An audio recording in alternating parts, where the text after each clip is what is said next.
Good morning, everybody. It is May 1st, 2023, and it is the beginning of the month, and it's a Monday. So if you have not taken on the challenge of going into porn addiction recovery, now's a great time. You've got the calendar working in your favor. It's a great time, new horizons, and be the better you. I am Road to Recovery, and the purpose of my channel is to help others who are going into the porn addiction recovery cycle. This purpose of this Monday morning chat is I open up the feed to anybody who wants to talk or chat about, either current events going on in their life, their struggles, their things related to the porn addiction recovery scene. We can chat about all of those things. If I don't get anybody on today, I'll just chat about the things I want to chat about, which is what I'm going to start off with. Again, you're all welcome. Thank you. Please subscribe if you haven't had a chance to already. I'm currently looking for somebody who has at least 3 years in the recovery space, that's been sober for 3 years. If you are one of those people and you would like to share your story, we can keep you anonymous. I can blur your face and your voice. Please reach out to me. You can either DM me on Twitter or email me at road to number two recovery11 at yahoo.com. Again, that's road, the number two, recovery, the number 11 at yahoo.com. And we'll do an interview. The purpose of this entire channel is to help others with their recovery issues by speaking honestly about our own problems. It encourages others and helps you out as well.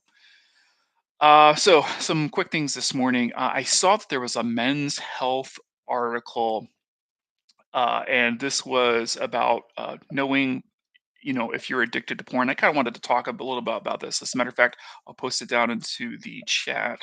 There we go, if you're curious on it.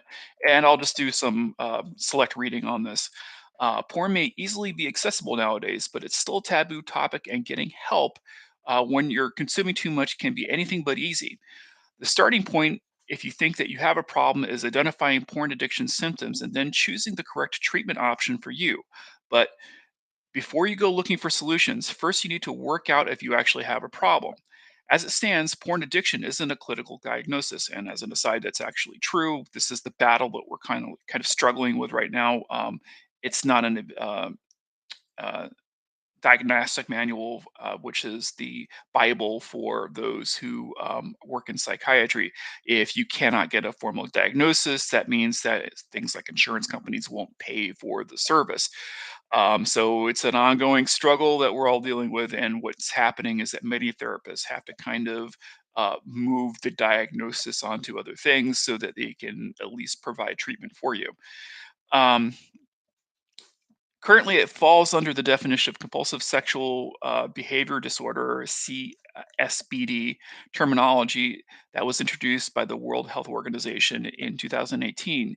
CSBD is characterized by a persistent pattern of failure to control intense, repetitive sexual impulses or urges, resulting in repetitive sexual behavior. Sound familiar?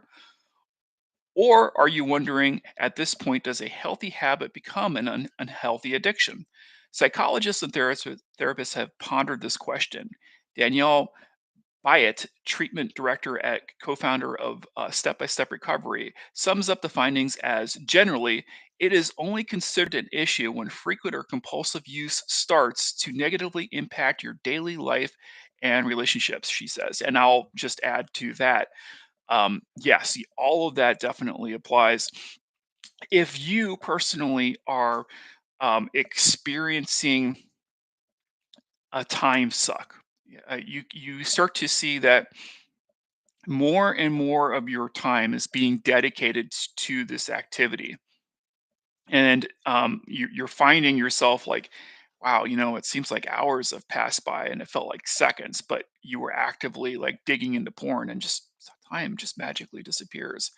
If you've noticed that as a result or coincidentally of you consuming more porn, that you start to see an emotional change inside of your character. So this could be something as frequent bouts of anxiety, depressive episodes starting to creep in, antisocial behavior, becoming more and more frequent. In other words, you start to engage more into pornography and interacting less with humanity. You actually feel disconnected and do not want to talk to other people. All of these are symptoms of porn addiction. So let me continue on with the reading. Right now, are definition there are definition issues with porn addiction, agreed, and Patel, GP, and sexual health specialist. Some people define it as more of a compulsion, ritualistic behavior, and niche that you have to scratch, and there's no rational reason why. Like people who have to wash their hands 3 times a day, otherwise the plane's going to crash. It can be self-soothing for anxiety, which is true. Still, if you think that you're in the midst of an unhealthy porn habit, there are definite porn addiction symptoms that can indicate that you have a problem. But first, let's dig deeper to exactly what porn addiction is. What is porn addiction? Whether or not clinicians agree that porn addictions exist, given the nature of the internet's connecting society, it's an issue that's unlikely to go away. So, what's going on behind the scenes? When watching porn or having sex, dopamine is released, giving the viewer feelings of pleasure and and a sense of craving, explains psychotherapist and hypnotherapist Nick Davies. Nespermephrine is released, creating focus and alertness, as well as oxytocin and vasopressin, creating a strong link to an object of sexual pleasure. The body also releases endorphins, natural opiates that create a wave of pleasure over the body. After orgasm, serotonin's levels change, bringing a sense of calm and relaxation. Of course, there's more than just a few rogue chemicals at play when it comes to addiction. To understand why people become so resilient to all the juicy brain altering compounds, you must first consider the root cause. Addiction is not normally formed because people are trying to escape from negative feelings or memories of events, Davies says, adding that the high risk people are those who have been diagnosed with post traumatic stress disorder. And while that is true about the PTSD, I'll take a break there. I just want to emphasize this. I'm personally seeing more and more people that are in recovery rooms that were more in my end of things. In other words, that their porn addiction was not incited or caused by a PTSD event. In other words, it was just casual consumption and they fell into the habit loop and that little habit became an addiction. In other words, it became all consuming. So just because historically psychiatry has looked at this as a PTSD problem, I in my own personal observation, which is not scientific, but I still state this as what I'm seeing, that more and more men specifically are falling into this from simple, ordinary consumption. It starts out with a little, ends up with a lot, and before you know it, it starts taking over their life. No PTSD necessary. I'll go back to the reading. In my practice, clients suffering from any form of addiction are normally trying to escape things like traumatic memories, losses, breakups, loneliness, sadness, and unhappiness. And again, I'll also state that just because things like this do happen to show up in his practice doesn't mean that it's always the thing that's going to get you into an addiction. What causes porn addiction? There is no one cause for porn addiction, but as Bryant explains, it can be linked to other complex conditions. Porn addiction is a complex issue, says Byatt.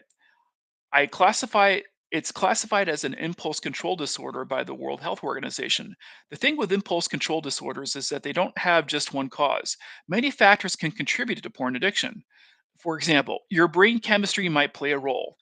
If certain neurotransmitters like dopamine, serotonin, and norepinephrine are taken out of whack, it can be harder to control impulsive behaviors. People with anxiety, depression, or bipolar disorder might also be more likely to develop an impulse control disorder. Very important that statement is recommended. If you happen to have something like ADHD or bipolar disorder, you might be more prone to forming an addiction to pornography. So, pre-existing condition can lend itself to having an addiction. However, the risk factors alone don't mean you will develop a porn addiction. The symptoms of porn addiction. If you're still wondering whether or not you have an addiction to X rated content, consider how many of these porn addiction symptoms apply to you. An inability to stop. The first and most obvious symptom of porn addiction is an inability to stop watching. Addiction is characterized by the inability to stop engaging in compulsive behaviors despite the consequences that would arise, says Bryant. Number two, a strong impulse to watch porn. Engaging in repetitive behaviors and habits can eventually rewire the brain's neural pathways. This can lead to you almost needing to watch porn in response to certain triggers. That is why you feel such a strong impulse to watching porn, says Brian. If you suspect your partner has an addiction to porn, you may notice them sneaking away to another room or becoming defensive when you question them about your pornography use. Guilty as charged on that one. I did that all the time. Disinterested in regular activities. If porn stops you from achieving what you want in a day or causes you to lose track of time, that's what I mentioned in the beginning, then those are definite symptoms of addiction. At the sharp end of the scale, porn addiction can cause someone to completely be disinterested in regular activities. I would almost say that's probably the number one sign. Um, Lack of interest in sex. A lack of interest in sex comes it can manifest if you are having unrealistic expectations of what sex is or what physical appearance of your partners. You may push your partner away or destroy your ability to having a fulfilling sex life with them, says Brian. And I'm going to put a pause there, and I'm going to also add this because I think it's something that's missing from this article, but it needs to be stated clearly. It doesn't necessarily mean that your partner's not sexually interesting to you. That's not always the situation. What happens is that you're given the dynamic of having never ending opportunities for sexual delight. In other words, the intriguing parts of sexuality always being presented for you, always being there at a needs be, being ever present, or a living, breathing, flesh human being who maybe 90% of their time while they're walking and breathing doesn't want sex, right? You know, your average partner is, they're going through work, they're going to, doing their social activities, they're, working out, jogging, interacting with friends, doing all those other things, right? Sex is probably very tiny portion of their life. And once you start becoming acclimated to, oh, I can have this pleasurable feeling of sexual gratification anytime I want to, and you start getting into that cycle, well, what's going to happen on that scale, right? The scale where you can consume the thing that is always going to pleasure you at a moment's demand versus this other thing, or see, that's an objectification, but this other person who has feelings, emotions, who you have to reach out to, connect to. It's effort, it's work, and you're not always going to get sex from that person that you're interacting with. This is going to outweigh because this is providing you the thing that you want, right? And so when we get to the lack of interest in sex, it's not that you have an actual lack of interest in sex. It's that the options being presented to you, this one starts tipping the scale. Simple as that. Um, Physical discomfort. Watching porn isn't a mental issue. It can cause physical issues too, and can cause you to do a lot of things like skipping eating in order to indulge your habit. You may also be prone to suffering strains in your wrists, back, and neck, as well as frequent headaches. Number six, experiencing feelings of guilt and shame. Feelings of guilt and shame are extremely common symptoms of porn addiction. You may feel as though you are neglecting your partner as well as the priorities, and feel ashamed as you need to seek out the pornography. And I would say that although in the literature this gets presented very high, in my personal experience, and also talking to a lot of other porn addicts, you would be surprised that guilt doesn't necessarily end up being a driving force. And I'm hoping if there's a psychotherapist out there that's listening to this, please start reevaluating this and start digging into this and doing more research. Because, from my own firsthand personal knowledge of working with other porn addicts, guilt and shame, while it does exist in some, is not it's not a qualitative measure, I think, of all people who are porn addicts. And it's a topic that needs to be more thoroughly discussed because I have a feeling that If the therapist keeps going and looking for a needle in the haystack that isn't even there, then they're wasting the addict's time on therapeutic methods that could otherwise be applied. So stop looking for the guilt complex because there may not be a guilt complex. Number 7, constantly distracted. Oh, this is a good one. This one should be highly rated, not number 7. Being constantly distracted by thoughts of watching porn or being unable to focus on tasks and another very common porn addiction symptom. Absolutely. You will find that even when you're trying to do work, something that's pragmatic that has nothing to do with sex, that the very idea or the triggering events to happen inside of your life will start to consume those cognitive processes, and that you all of a sudden your distraction is set in, and maybe you'll be sneaking off on your cell phone while you're at work looking at porn or in some other facet, whether it's social or whatever, what have you. The urge and the opportunities for sexual gratification will reach out to you, and you will find that it's harder to push those distractions off. Number 8, depression and anxiety. Addicted to porn can cause depression and anxiety, reducing self confidence and feelings of isolation, says Brian. Yes, absolutely. And that is a common problem that happens with many porn addicts. It seems it's a one-to-one thing. The more that they dig into their addiction, the more that the symptoms of anxiety and depression start to overwhelm them. And if you're in a situation like I was when I finally hit my wall, the symptoms were so bad in my situation that I actually started getting anxiety attacks and depressive episodes, and those continued long after I stopped. It took a long time for me in recovery to have those things finally go away. And granted, I did not have bipolar disorder. I did have a short depressive episode, but I found that once I got past my porn addiction, when I had a good, I'm going to say, past 90 days under my belt, everything melted away regarding my depressive episodes. So there is something to this, that neurological cocktail that we create for ourselves when we are constantly masturbating. The brain, when it comes down to this, especially with the serotonin levels, it understands things are out of whack, and then it catches up with you in a very bad way. All right, relationship problems. Number 9, porn addiction can also restrain relationships. So if you're in a relationship and experiencing sense of isolation and reduced self-confidence, it's another sign that you may need support. And you may not be in a romantic relationship. That just doesn't always apply to just romantic relationships. This could just be the that you one day wake up and realize that you are completely self-isolated. That you haven't talked to anybody in a while. That you're finding it difficulty to even get up out of bed to make those types of connections with people because you're just not interested in it. That is kind of like the tail end of an addiction. It isolates you, and we like to say that the addiction feeds itself in isolation. A very valid fact. When you're in recovery, especially those early days, you want to get out of isolation as quickly as possible. Force yourself to call other people.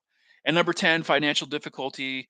It says here, let's be honest, porn addiction isn't the same as gambling addiction. For example, we don't uh, and won't leave you as expected to financial difficulty. I'm going to put a pause there and just say, I got one guy in my room who has spent thousands of dollars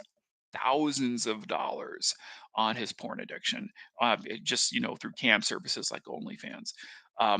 So yeah, even though porn exists for free on the internet, a lot of, I would say mostly men, but sometimes women, but they want that intimate experience that comes from having a one-on-one interaction with the performer, and so they're willing to pay for that experience, and that fosters the addiction because now they're getting social interaction through their sexuality, and once that connection gets made, then there's a financial entity tied in with their porn consumption. And by the way, before the internet existed, this was a common thing. A lot of men were acting out, going to strip clubs and stuff like that, and would spend a fortune doing that. Some would actually go out to peak booths and stuff like that when that was a popular thing in the 70s and 80s. So yeah, it can financially destroy your life. All right, let's go on with the article. Porn addiction can significantly impact your life. In addition to signs and symptoms of porn addiction, there are also widely accepted stages of addiction, including initiation, experimentation, regular use, porn use, and dependence. And they can apply to your internet search history, says as Davey explains. The stages of porn addiction. Stage one, you're watching porn before, but it doesn't have a bearing on your life. Stage two, you're starting to become more curious about watching pornography, but again, it doesn't affect your everyday life. Stage three, you begin to feel compelled to watch porn and start viewing harder types of it. Stage four, you expose yourself to more extreme forms of pornography. Fantasies begin to affect your everyday life. Stage five, you've tried to stop watching porn, but you feel like you couldn't. The withdrawal symptoms affected your everyday life. Stage six, porn dominates your life and has a direct impact on your personal relationship and behavior. And stage seven, you no longer get the same hit from normal pornography, so you watch extreme or legal forms regularly. Stage seven is obviously the most extreme end of the spectrum, but the physical effects of porn addiction set in long before you find yourself in a situation where the police could come knocking. Hey, they were talking about me. Some people say that porn helps them fall asleep quicker, says Patel. Innocent enough, but in the end, their X-rated viewing becomes almost like a sleeping tablet. You train the mind to think in different ways. Eventually, you fail to recognize your body's natural arousal cues, and that can lead to erectile dysfunction. And I'm going to put a stop there and also say it because I almost think it leads to a false dichotomy when we're talking about that. I know for myself that sometimes I would use it as a relaxation tool when I was like into my porn addiction. But let me tell you how it plays out when you keep going like this. You find yourself on the internet longer and longer periods of time. And as of regular viewers on my channel know, my end, when it eventually came, I was staying up clear through the night, all the way up till I had to get to work. And then I would load up on coffee and then the process would just like repeat itself. Like I'd get home, try to relax, drink alcohol, watch more porn, stay up through the night. And so all that time with no sleep. Why was I doing it? Well, I wanted to relax, but the addiction was driving me to keep searching and seeking. It seems like after a while, I could never get enough porn to satiate myself. So that is, I think, a telltale sign of the addiction. So sometimes it's not, it may start off about getting sleep, but you may end up in a place where you're doing all nighters and you can't stop. How common is porn addiction? Because there isn't a standard way to diagnose porn addiction, it's difficult to say exactly how common it is. However, some studies conducted in the UK suggest that there is not it is not as rare as we think. A study published in 2016 by the Journal of Behavioral Addiction surveyed adults seeking treatment of compulsive sexual behavior and found that 77.8 reported problematic pornography use. Says Bryant in Pornography Addiction, a neuroscience perspective published in the Surgical Neurology Institute. 21% of men and 9% of women surveyed reported problems with porn use. These studies aren't perfect, of course, and they may not be fully representative of general population. It's also worth noting that the way we think about porn addiction is evolving, and more research is needed to fully understand it. Amen to that. Holy crap, we need a lot more research on this because if you haven't been paying attention, there is a section of both neurology and psychotherapy that is extremely resistant to identifying pornography addiction as a real disorder. Pornography addiction therapy. Porn addiction can significantly impact your life, says Bryant. It can consume your thoughts, making it difficult to focus on anything. This can lead to irrational decision making, depression, anxiety, and mood swings. If you lose track of time, feel guilty or shame, or have trouble completing important tasks like making dinner or focusing on work due to porn, there are these are all potential signs of addiction. If you're experimenting in any of the symptoms, it may be time to consider getting help. The treatment for porn addiction is like that of any other behavioral addiction. Techniques such as cognitive behavior therapy, something I preach about all the time, hypnotherapy, and counseling, either one on one or in group environment, can be used as part of the program. If you're struggling with porn addiction, says Bryant, the first step is recovery. In recovery, are recognizing you need help and seeking treatment. Hey, we're on board on that one. During treatment, you'll work with a trained psychological professional. As you recover from porn addiction, you will discover that the emotions you will discover the emotions behind your addiction. Through counseling, therapy, you will develop tools to manage those emotions in a healthier way so that you turn. And I agree with everything he's saying here, but I think it's also important that managing emotions is one thing. Because certainly a lot of men who are in this space, feel those emotions and they're stuck to those emotions, and it drives their pornography addiction. However, there is also dealing with the nature of craving, which is not necessarily an emotion, but is something that's very impactful. I would say that of all the things you could possibly learn, learning how to deal with triggering events early on in this recovery process and knowing how to short circuit the cravings when they kick in to stop addict wanting to repeat itself is the most critical part that you can get away from psychotherapy. So, as you mentioned, learning the cognitive behavior therapy so critical. Mindfulness habits so critical. Like all of those things matter if you want to have good outcomes in recovery. Um, Staff at the rehab centers also are trained to help you in any other health issues you may have, including mental health conditions that may be contributing to your addiction. Residential rehab center provides a secure and supportive environment that you can focus solely on your recovery. I'll stop there and just say those facilities, as they mentioned, the rehab facilities are freaking expensive. If by some lucky means you have a great job that has insurance that's willing to pay for those things, fantastic, good for you. I would say that a vast majority of us, even with good health insurance plans, the health insurance provider likely will not fund that sort of recovery effort for you. So, which means you'll be going out of pocket. What does that type of thing cost? It can go anywhere from $20,000 to $40,000, and I'm not joking. Those centers are ridiculously expensive. So I'll just say this: um, if you're not rich, if you don't have access to good health care, all of those things, you can still step in to a 12-step program. They're located anywhere throughout the country, and they don't mention it in this article, but I want to mention it to you. It's free. You can right now get into SLAA. You can get into SAA. You can get into PAA. I started up my own group for it. You can get into any one of these. SCA is another one. You can get into any one of these S programs right now. And if you go in and announce yourself as a porn addict, you will be happily accepted into that community, and you will be supported. And you can start working on your recovery. It's a win-win-win, right? Oh, and there's also Smart Recovery, which is not a 12-step program, but is still fantastic, and it still has a lot of science backing it. All right, so where was I? In the idea of stepping outside into an open up about your internet-based affliction seems too much of a stretch. There's an accessible and often cheaper solution in form of confidential online therapy platforms such as Talkspace. This is all true, and you could also go to a forum like NoFap, which doesn't cost anything, right?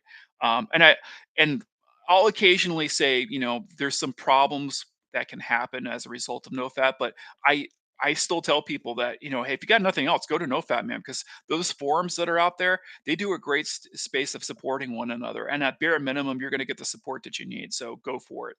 But I want to leave you with this idea.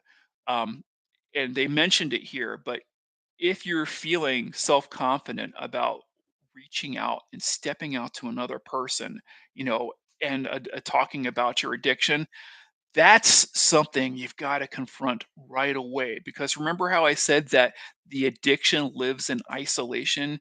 You have to stop self-isolating if you want to get past this thing. And while therapy is very important and can help you unlocking some of that, man, get out to a group. Go find other people that know how to talk the language of addiction and help you out. You'll find that the bonds and support that you get will be amazing, but you'll also start to see that you're building community with other people that you trust. And then by having this conversation where you can talk to another addict, where you can actually have those meaningful conversations about your struggles that you're dealing with, that you'll start to feel better about yourself and have more support in facing those addiction and all the addiction symptoms when they come knocking, and they will come knocking. Oh, I just take a stop here. uh, Pusho, hey, how you doing? Hi, I was addicted to PMO and it ruined my life. Now someone introduced me to online gambling platforms. Oh gosh. Yeah, yeah. Good morning, man. And I'm sorry. I would say that I've said this in other videos. Like addiction as a disease model is so with the way it needs to be thought of because I think a lot of us that do suffer from addictions, we have cognitively a predisposition to addictive disorders. So even though we form our addiction around pornography, it can easily manifest in other areas. As a matter of fact, we talk about this in rooms all the time. Some for some men it's food, for some men it's gambling, right? If you know you have an addictive type of personality and you can confront that and say that about yourself, like, yeah, I tend to give into, vices. Um, if you could identify that you're in this one lane right now for one specific vice, maybe try staying away from other things that have the potential of, bringing out that addict inside of you.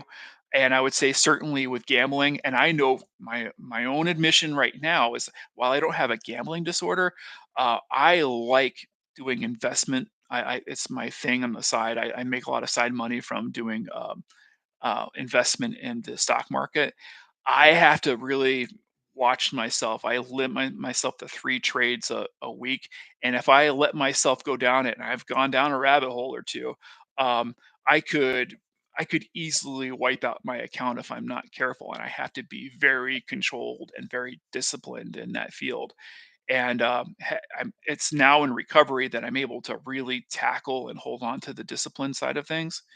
But if I didn't have that discipline, man, I've seen other guys go bankrupt really fast, and and just in retail investing, I can't even imagine gambling because in gambling, the house always wins.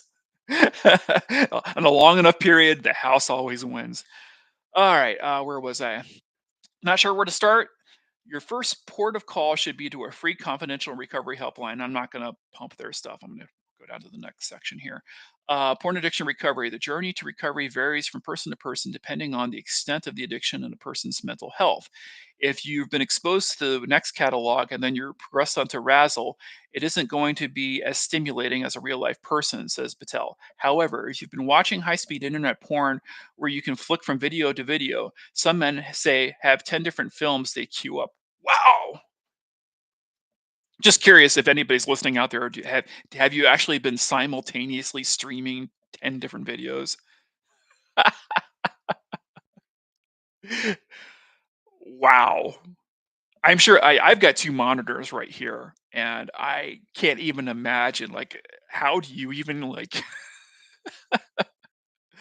I probably shouldn't laugh. I'm sure there's probably somebody who's doing that, but wow. You have to really ask yourself. You have to really ask yourself, like, what the heck am I doing, man? I've got 10 different videos up on my screen. Get out of here. If that's not a calling card to addiction, I don't know what is. They may as well add that one to the list. Um, Normally, Davy says, behavior can be created within 1 month, though ultimately it depends on the length and time of the porn addiction. The severity and also the client's emotional history. As with any other addiction, there can also inevitably be withdrawal periods. Anxiety and low mood are common as dopamine, epinephrine, oxytocin, vasopressin, endorphin, and serotonin levels return to normal. Try saying that 5 times fast. Regular exercise, Dave adds, can help balance out these chemicals. Absolutely, and if you guys are like listening to this, I can't stress that enough. If you're early in recovery, great. Go to the recovery rooms, get yourself a psychotherapist. I personally practice a lot of yoga and meditation, but get into cardiovascular fitness. And notice I didn't just say weightlifting. Get into cardiovascular fitness. Whether you go to a class or whether you're just putting on the old shoes and going for a 1 mile run, get your cardio up and get it sustained for a good 15 to 20 minutes. That's going to give you that epinephrine release and increase your serotonin levels. It's a good natural way, and you get a little bit of an endorphin kick. You start after you get past the pain and misery of getting used to cardiovascular fitness, and it lasts that way for a few weeks. But once you get past that, you'll start to notice that there is a little. endorphin kick that happens at the end of your jog, and it'll last a good 10 or 15 minutes. It's not quite as awesome as like say, sex is, but it's pretty good, man. And once you start getting into it, it's like a nice little natural reward for doing this. And the positive attribute to that as well is that it helps lower your addictive tendencies just a hair. So anything that helps, do it, man. I swear by what he's saying here. Get your cardio in. Get cardiovascular fitness into your life. All right, let's move on to the next section of this article. How to stop porn addiction. Go go cold turkey, suggests Patel. For some people, that might include social media websites such as Facebook and Instagram. Yes, I'm going to stop there. Yes, if you can, get rid of every single one of your social media. And even I advertise on social. I talk and um, advertise my YouTube channel. Even though I don't make any money at this, I do it because I'm trying to give back. But I reach out to everybody in the NoFap community through my Twitter handle. Right? I've told people, and you can go back and check my Twitter handle. I've actively told other men, get off Twitter, especially the gooners, man. Like, get off, delete your account. You've got nothing good to see here. I can give you all the good information I can every single day of the week. But if your addiction is tied into social media, that power of socialization, and I've seen it time and time and time again with other addicts, is all consuming. It's the thing that helps drive their addiction. And if it's part of your addiction, if you have a social media where you're having to constantly engage in the pornography that way, delete all of your accounts. Just do it. Make it happen. Get an accountability partner and say, I'm about to do this. Delete the account and then go back to the accountability partner and said, I did it. And then a week from now, go back to the accountability partner and say, I still haven't engaged on it. I still haven't gone back. Just keep doing it. It's the best thing you can do for your addiction or to help beat the addiction. Let's see, where are we? Some people will enter a period of what we call flatline. You're used to it being stimulated in a certain way, and real life doesn't really offer that. The men complain that their penises appear smaller than usual. Their desires go from their desire goes, their libido falls. And if that happens, persevere. The brain is a plastic organ. It can evolve, Patel continues. Hanging on is a difficult bit. The flat line makes you think, I better go back to porn. I need to fix this. But actually, they're fixing it by leaving it. That's 100% true. When the addiction rears its ugly head, try Davies' mindful exercise and blast technique. What is the blast technique? Number one, sit back in a comfortable chair with your arms and legs uncrossed. Take a few moments to relax with your thoughts, feelings, emotions, and cravings. Actually, that's what I do during meditation. Number two, access and write down the intensity level of craving from 0 to 10. 0 being non craving, and 10 where being the most that you can imagine. Number three, tap on your forehead. Oh, this is a CBT technique. Tap on your forehead before each eyebrow, alternating 10 times each while counting out loud. And he's saying the forehead, but this could be anywhere. It could be on your knee. It could be anywhere, but it's a good tactic. Um, Number four, tap on cheekbones alternatively 10 times, counting out loud. Number five, tap on the front of the chin each time, 10 times, counting out loud. Number six, tap on your collarbones, blah, blah, blah. Number seven, keep your head still, look to your left, and then right 3 times each side. That's good. That's a distortion tactic. Number eight, take a diaphragmatic breath and slowly mentally tell yourself, I'm okay. Number nine, assess and write down the intensity levels of the cravings between 0 to 10. Then number 10, keep repeating the process until the results go away. And what he's doing, that whole blast technique is just a CBT tactic. And so the whole point is that you start off by tracking where your intensity is. Usually it's like the cravings kicking your ass at the moment. And you go through CBT tactic, whatever. And he listed out some here, but you can go through a lot of different CBT tactics. And then by the time you get to the end of it, you slow down, you check back in with your emotions, like, how am I feeling now? And if you're doing everything right, you can follow his steps, but use any CBT tactic. And if you're doing it right and you're doing it consistently, you'll see that your cravings go way back down. It's a fantastic tool. And hey, that's the end of the article. So, yeah, spent all that time talking about one article, but it was a pretty solid one. The only thing I would say is that, there's a world of help that's out there that wasn't included in this article. So consider using 12-step programs if you can. The beauty of 12-step programs, they're free. You tap into a network of people that you can socialize with, and you can build a relationship network by which you have not only a sponsor to help mentor you in your addiction recovery, but also getting other people that you can talk to about the problems and concerns that you're working with. I would say with this, with the therapy, if you can get into a person who is a CBT specialist, a person who deals with cognitive behavior therapy. If you want coaching and training on how to dismantle disruptive feelings and thoughts when they come to mind, great, do that. You can also access a lot of CBT tactics online, even through YouTube. So if you don't have insurance and you just want to see how to do some CBT tactics, look them up on YouTube. There's some good stuff that's out there, and try some of those out and see how they work. If a CSAT as a certification, certified sex addiction therapist. I recommend those to people who are dealing with really serious porn addiction issues. And the reason why CSAT specifically is that it's a Carl. Um, yeah, sorry. Hello, how you doing?